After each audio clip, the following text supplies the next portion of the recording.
Sup guys, it's Kosh and it's all-night prequel crafting guide that will teach you how to properly craft things and how to avoid the mistakes that you will regret later. Let's go. So yeah, crafting will cover two areas actually. First one is upgrade mechanics of your current gear, which items to upgrade and when, and second is actually crafting stuff and how to get that. So first we'll go over the upgrade mechanics because newer players won't be able to craft stuff anyway, it takes way more time.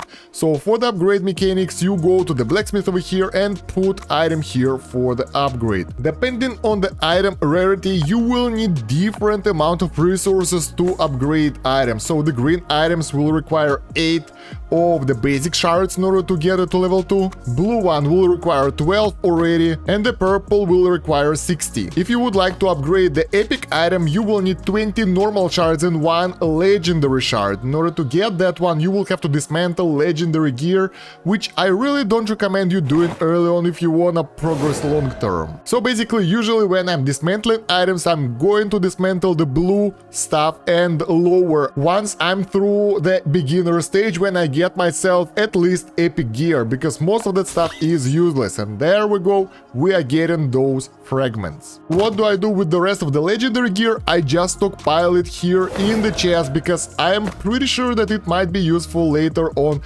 another character. If you don't play to create additional characters and wanna play only one character, for example, we're playing as artilleries right now and we don't need anything else than dexterity gear and bow or crossbow or a gun, I could easily dismantle all intelligence, gear, swords and that kind of stuff in order to upgrade my stuff. But I want to play different characters, so I'll just leave it there and I dismantle only the extra items. So for example, I've got the copy of the bow here, we got this one, and then we get another copy of that, so we can dismantle that, and the copy of the tunic, so we will dismantle the second tunic as well. And because of that, I've got myself only epic weapon, not the legendary one, because it gives way more damage than the same tier. We don't have any legendary bows here, but yeah, overall upgrading it to +5 isn't that expensive, but it gives you way higher stats than +2 or even +3 weapon. And we can upgrade it even further, that will make it even stronger for us. Honestly, I think it's way better for early game than going for the legendary item, unless you have something that you need from your set. We'll talk about the sets a bit later. So there we go, now let's dismantle all those items that will give us some legendary pieces. Wait, not this one. Yeah, be really careful to dismantle the right thing. There we go. And then we can use that to upgrade our legendary stuff. Now, here, I would advise to upgrade only the items that you will use long term. So for example, we got this set of Orion's armor and helmet. We got the better chest right now. I like it more because it got dexterity boost ability. If we can combine that, that will be really useful for us. And this one isn't that good anymore, so we can upgrade this one. First upgrades are like 100% efficient. You get them with the guarantee, but later on, as you progress, wow, that requires more shards first of all, and the chances are getting lower. So for the bow, it's only 60% success chance and the hammer is red. I wonder if it will be destroyed if I fail. Let's try it for the science, I don't know. We succeeded one more time, 50%. Ah, okay, it's good. I think it just either lowers the level or, yeah, it lowers the level, it doesn't break. So before that it will just do nothing. Moreover, there are max rank on some items, so you can't really upgrade the normal stuff high enough. If you will go with the blue gear or something, that will have a really low limit of upgrade, so it won't be that powerful. Now this bow is really OP right now. And yeah guys, you will need to upgrade your equipment quite a lot, because based on your equipment you will get the defense stats and dexterity, or your main stat basically, and most importantly attack power from the weapon. So overall I have 471 attack power and 300 of that goes from my weapon. Obviously it's really important to go through the levels easier and faster. And yeah guys, getting the gear using the drop mechanics is way easier than actually crafting, because you can upgrade it quite easily here to get additional stats, and if it gets a lower level than you are and you want to make it match your level, you can go to this lady over here, put the item inside. So Do we have something below level 50? Yeah, currently we don't have items lower than level 50 available, but if we put something of the lower tier, we can upgrade it to the higher tier using a Lyddite or Lyddite. That's a really important resource, and that will allow to put your items to the next tier. So we got this necklace of M rarity, which is previous tier, and we can upgrade it, and that, if successful, will give us, come on, there we go, will give us higher stats. And sometimes when it goes from the normal to M rarity, there's like different difficulty drops, it will get additional fate bound abilities, so that's also pretty cool because you can get way more complex builds like that. So yeah, Lyddite is really important for your growth because while you are leveling, you can get the item of level 20 to level 40 and so on. So if you get some good drops early on, you can keep them with you for the entire gameplay. Honestly, I think I've got this helmet on level 5 or 10 really early into the game, and it's still with me, and it's actually pretty good. I like it. Then we get Weathered Hephaesttite. What does it do? It changes your secondary bonus stat. So here you get 4 of those stats, and you can replace one of those with the random different stat. For example, 4 strength isn't enough, so we can replace it, and then we get 30 shock resistance, for example. Not so bad. Let's see what else we can get. 8 defense.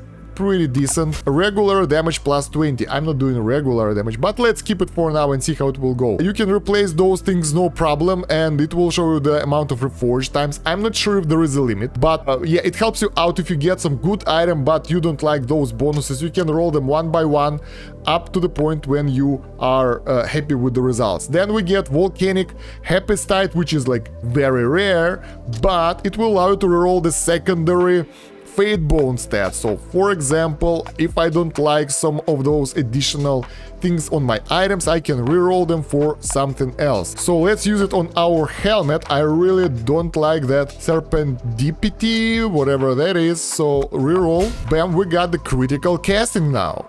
Not what I want. Let's do it again. Echo casting, not what I want. Let's go again. Sortie. And now we got additional fate bound ability. Sortie that will allow us to when dashing, all damage, attack speed and movement speed will be increased for 2 seconds. And actually dashing is one of our main skills, so that will be really convenient. So that's for the upgrade mechanics. Now let's move on to the crafting, and this is very complex, guys. So you got a bunch of items over here that you can craft. They are divided in sets, and take a look, we can even craft something already. You can always go through those and figure out what do you like more, and you will unlock more of those once you get the cards, because in order to craft an item you need some gold and those cards that you are getting from the drops, so that's where they are being used. And honestly, this is useful only when you need the last specific item. So for example, right now I would like scout boots, for example. That would help me out so much. So let's try to get them and see what do we need for that. So we go here and we don't get that recipe available. Probably we need some better cards. We need to do some quests inside the town in order to get that, because for example, elf equipment, which is kinda close to that one, was available when we did the quest inside the town. So yeah, not all of the items are craftable straight away, but you can decide what to go for here, and you can farm the areas in order to get the cards of the sets that you want. That's a long-term stuff. I actually don't advise do that. I advise against that, because you can play normally without it, even with the epic gear. But yeah, if we need some specific item, for example, if we want to make the ancient bow, the Mandragora, we need to go and find the Mandragora area. So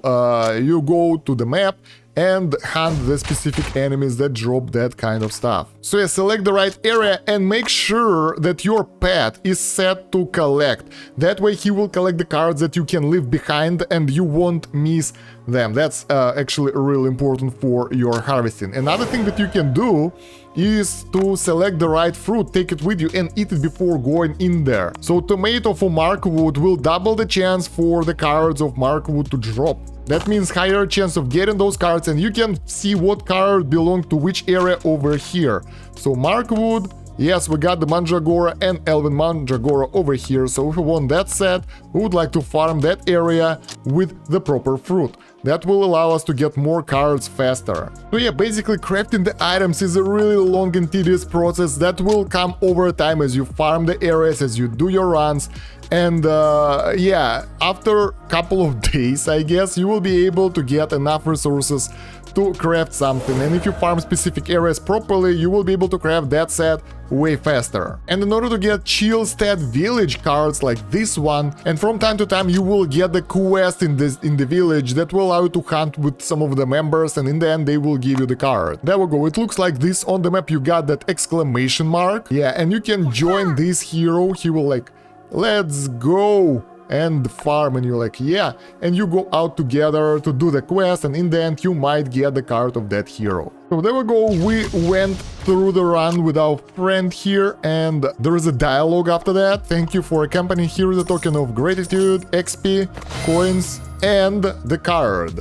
So yeah, keep track of those things in order to get those additional cards. Moreover, guys, card inventory is shared between the players on your account in the same season, I think, while the inventory of the crafting items for the upgrade materials is not. So enchant materials for my mage here are not shared with the enchant materials of my main character, who is Archer, which is really unexpected. So if you want to collect some of those premium things for the upgrades for your main character, you would like to save that legendary item and put it in the storage and disenchant it, dismantle it on the character that you want to get the required parts to upgrade the equipment. Moreover, you can use the common stash in order to get the equipment for your new character as well, when he will reach specific level. And since all equipment is maxed at level 50, once your character will reach level 50,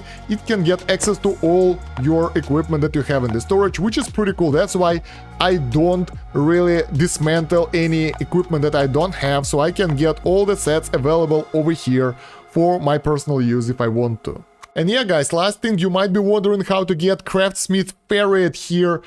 She appears after you go and clear some stages on the map the first time. I think it's somewhere in the middle of the first playthrough, so as you play the game, when you will get enough resources to use her, you will get her. So for me it was about level 20 on this character. And yeah, guys, if you have your own tips for Soul Knight prequel crafting, let me know down below in the comments. That will help me and other players to see them, and your likes, subscriptions and comments help to promote the video in YouTube algorithm as well, so I would really appreciate those. Other than that, check out the video description for additional links. We have the playlist with other guides for this game, my other YouTube channels, social media, Discord and other useful stuff. And yeah, thank you very much for watching. It's been Stan Kosh. Have a good one. Bye.